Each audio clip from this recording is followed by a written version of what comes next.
Hello everyone, I hope you guys are having a wonderful day, making some really good trades, and this is Mickey here. I'm just going to be doing the weekly recap video for I believe, let me just double check here, this is the week beginning of September 25th, and overall it was a pretty big down week again, once again.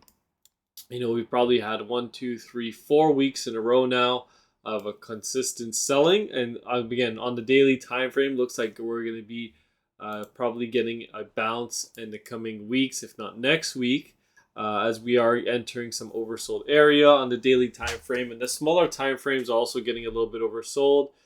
They are going to have to get reset, but it doesn't mean that things cannot go lower. We could very well sell off into the beginning of next week, because even though things seem oversold, they can remain oversold for a longer period of time than you could possibly think. So let's just take a look at the SPY, and we'll take a look at what's going on right now. So on the daily time frame, it's looking pretty promising for a potential bounce here. We got a nice green dot on Thursday, and then we actually ended the Friday with some bullish numbers, but the SPY did close in the red due to some selling in the intraday. And then again, you could probably tell that we have now entered red money flow on the S&P 500, the SPY. It's the same thing essentially, but we have entered red money flow on the daily time frame. Okay, and at the moment, some people, the Elliott wave indicator is showing that we are still in a wave 4 here, which is the bullish case, right? And we're going to come up into a wave 5 and make a new all-time highs. Now, some people have drawn it out differently, where this is your wave 1, and this is your wave 3 here, and then you got a smaller wave 4, and then this is your wave 5, and you've officially topped out. And all of this entire move is to be a potential ABC correction, right? In a corrective wave, and then you're going to extend significantly lower. And that is some expectation. It's actually my expectation as well, that we potentially have put in a significant top here, and we'll get into the motions of that just now. We'll take a look at the monthly time frame, and again, I like to start off with the larger time frame. So right now on the S&P, right, we've been in a strong uptrend basically since the October lows. We really started taking off when the banking crisis kicked in and liquidity was spurred into the market from the Fed, but now that seems to be drying up, and you're starting to see that it's been a big shift in momentum. We've gone down the last 3 weeks, and the monthly is ending with some pretty strong dual band strength index numbers, right? We haven't confirmed with a red dot or anything just yet, but October could be that month, right? If we take a look at the Dow Jones, you actually have some even more bearish numbers, and again, this is the bearish pattern, right? The Dow Jones could extend higher, but this is the ABC count that I was talking about. Elliott wave isn't really catching it right now on the other indices. It is catching it on the Dow Jones and the Russell 2000.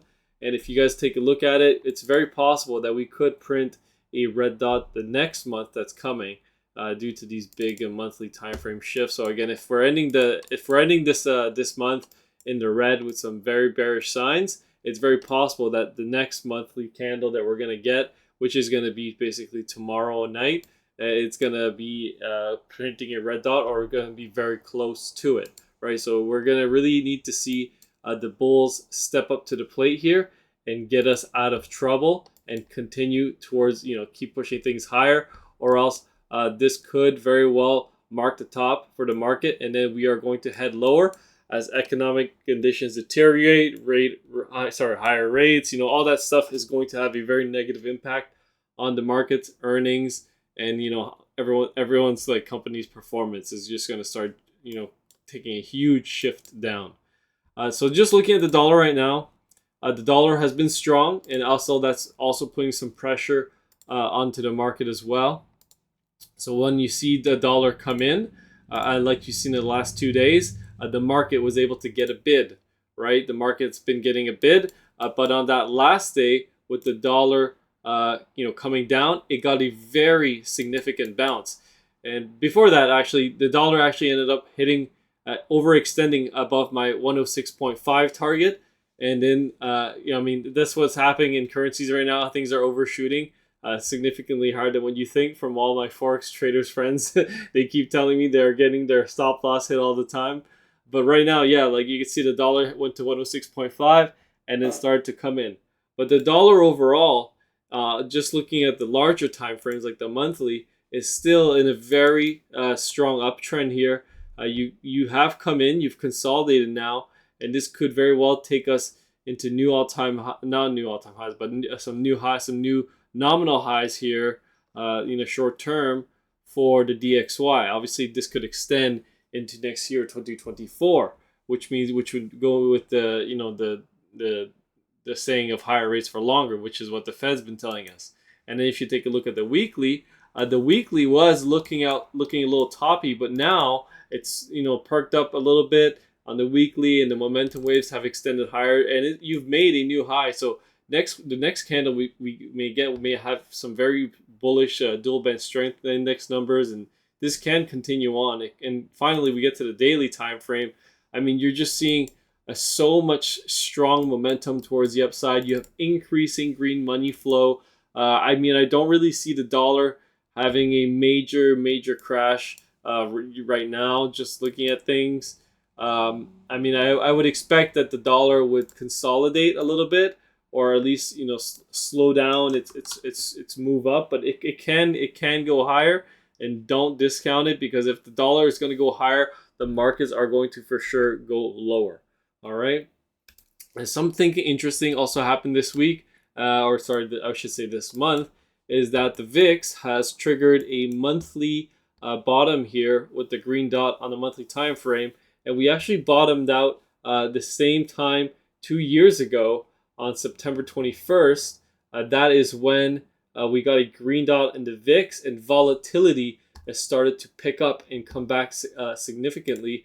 And then that is when the market essentially started to top out as well. And you saw that the things started to get out of hand pretty quickly. So you could see in September of 2021 that we got a drop towards the downside, one last push. You made a nominal high, and then you started to roll over in a pretty dramatic fashion, and then we bottomed out in October, and so on and so forth. That's all history.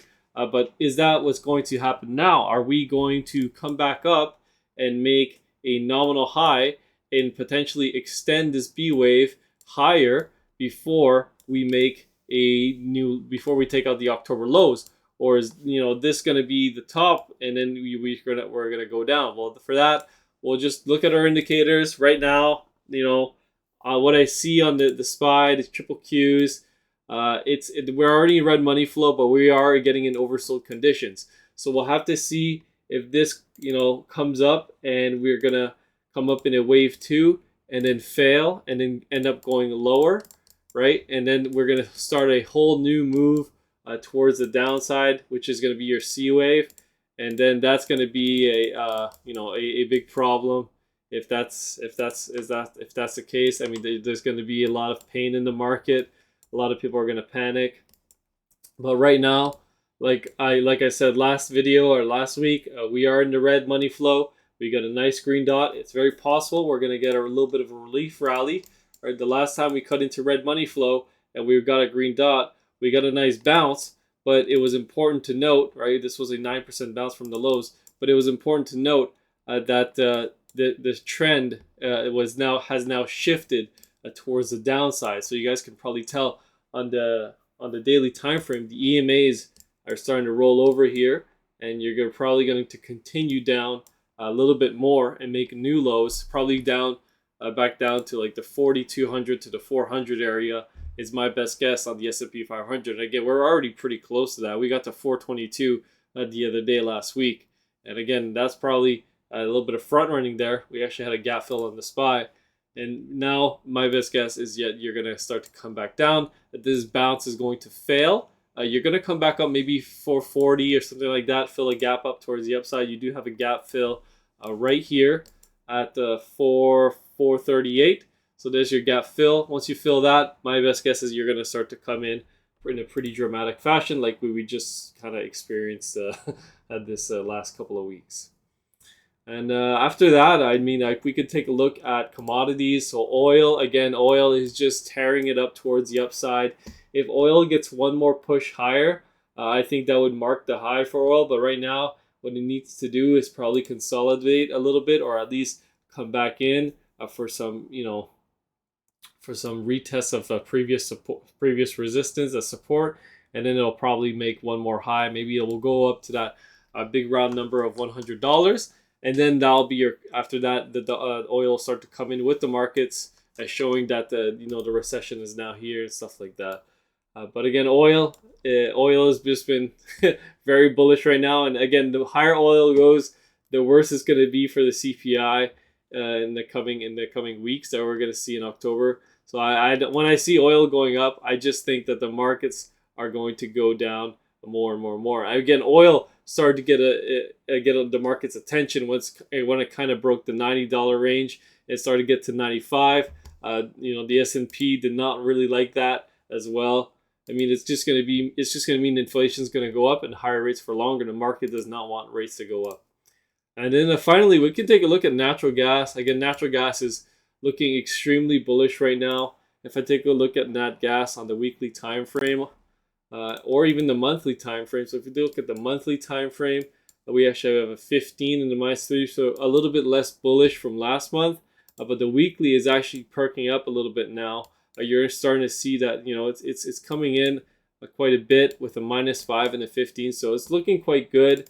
I want to see these momentum waves extend up higher, and I want to see this red money flow start to curl up and disappear and cut back into the green. And at that point, you're probably going to be setting up for a massive short squeeze in that gas, and this could take us up to like $4 or $5, even as high as $6. And I know it seems really unrealistic, but again, natural gas is an extremely undervalued commodity. And once we get into the winter seasons, there's probably going to be some news that there's going to be a big shortage and supply isn't there because the rigs have been shutting down due to the low natural gas prices, so it's unprofitable to even pump out. So that's probably why there's going to be a supply shortage. Anyways, I don't really dig into those numbers. I just know that the news is probably going to shift once we get into that seasonality. Anyways, the important thing is that the shorts have essentially closed out. The big shorts at least have gotten out. The commercial money's gone out, and they're probably starting to accumulate. If I check Open BB terminal, it'll probably show me exactly what I'm thinking. And I think I did check it last week, and it showed that there was a good amount of long positions being accumulated. Anyways, I don't really have much to add. Obviously, gold and silver got killed last week due to the dollar rising so much. And again, I think the dollar can go even higher if it starts to consolidate and form a base and the moving averages catch up to it. Then you are going to see the dollar maybe even go as high as 108, 109. But again, if that does that, the markets will keep going lower and lower. And we can actually take a look at the Russell 2000 very quickly. So again, there's actually a lot of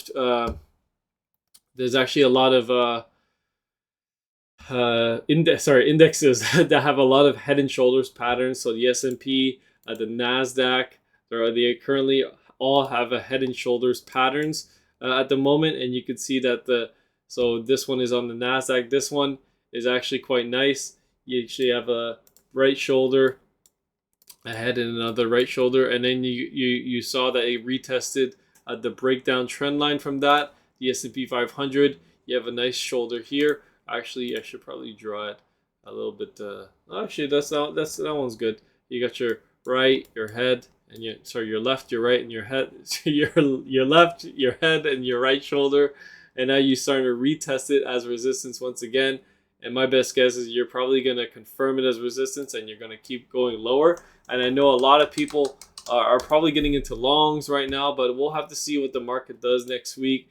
We are getting into some oversold conditions here, so we could bounce at any time, but I wouldn't bet the farm on it, and I would be looking for more short positions if I were you. Anyways, none of this is financial advice. Do as you will. It's your money, and hopefully we have a good week next week. Anyways, hopefully you guys enjoyed this video, and have a good weekend. Peace.